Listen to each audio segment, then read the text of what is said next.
नमस्कार दोस्तों। कक्षा 10 साइंस के 5वें अध्याय के प्रश्नों की बातचीत चल रही थी। देखिए अगला प्रश्न है, तत्वों की धात्विक तथा अधात्विक गुणों की विस्तृत विवेचना कीजिए तथा आवर्त व वर्ग में इन गुणों में परिवर्तन की भी व्याख्या कीजिए। देखिए तत्वों की धात्विक और अधात्विक गुण। आधुनिक आवर्त सारणी में एक टेढ़ी मेढ़ी रेखा धातुओं को अधातु से अलग करती है। इस रेखा पर आने वाले तत्व कौन कौन से हैं? Boron, silicon, germanium, arsenic, antimony, tellurium और पोलोनियम में धातु और अधातु दोनों के गुण पाए जाते हैं। इसलिए इनको क्या कहते हैं? अर्ध धातु कहते हैं, उप धातु कहते हैं। अंग्रेजी में इसको सेमीकंडक्टर कहा जाता है। किसको? Boron, silicon, germanium, arsenic, antimony, tellurium, polonium इनको। तीसरे आवर्त में सोडियम, मैग्नीशियम तथा एल्यूमिनियम जैसी धातुएं आवर्त सारणी में बाईं तरफ स्थित होती है तथा फास्फोरस, सल्फर, क्लोरीन तथा आर्गन जैसी अधातु है वो आवर्त सारणी के दाईं ओर स्थित होती है। और बीच में पाया जाता है सिलिकॉन। और सिलिकॉन क्या है? उप धातु है। बंध बनाते समय धातु में इलेक्ट्रॉन त्यागने की प्रवृत्ति होती है। किसमें? बंध बनाते समय धातु में इलेक्ट्रॉन त्यागने की प्रवृत्ति होती है। अर्थात धातु क्या होती है? विद्युत धनात्मक होती है, इन पर पॉजिटिव चार्ज होता है।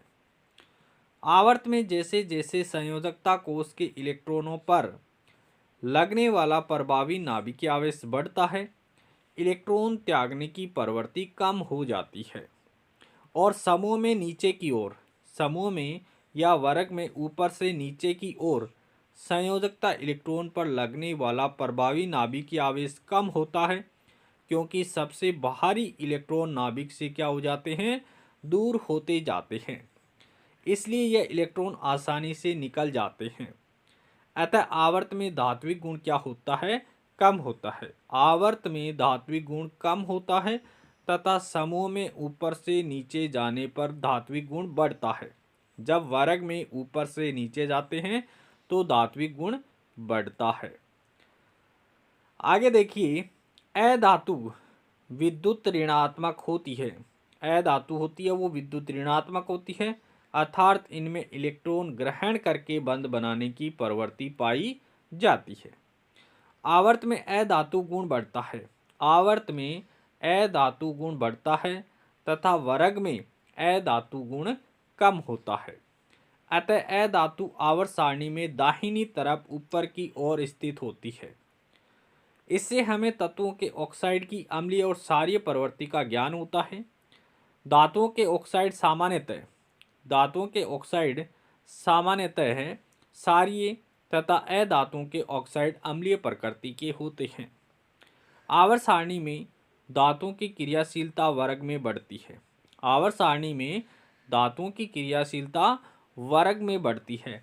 जैसे प्रथम समूह की बात करें, lithium, sodium, potassium, rubidium, caesium, इनमें सबसे ज़्यादा क्रियाशील कौन सा है? तो सीजियम है, क्योंकि लिथियम सबसे ऊपर आता है, उसके बाद में सोडियम, उसके बाद पोटेशियम, उसके बाद रुबिडियम, उसके बाद सीजियम आता है। तो वर्ग में आवर्त सारणी में धातु की क्रियाशीलता वर्ग में बढ़ती है। अधातु की क्रियाशीलता वर्ग में कम होती है। अधातु की क्रियाशीलता वर्ग में कम होती है। जैसे बात करें हेलोजन समूह की, फ्लोरीन, क्लोरीन, ब्रोमीन, आयोडीन, तो अधातु की क्रियाशीलता वर्ग में कम हो जाएगी। सबसे ज़्यादा क्रियाशील कौन है? फ्लोरीन है। उससे कम क्रियाशील क्लोरीन है। उससे कम क्रियाशील ब्रोमीन है। उससे कम क्रियाशील आयोडीन है। इस प्रकार से अधातुओं की क्रियाशीलता वर्ग में कम होती है।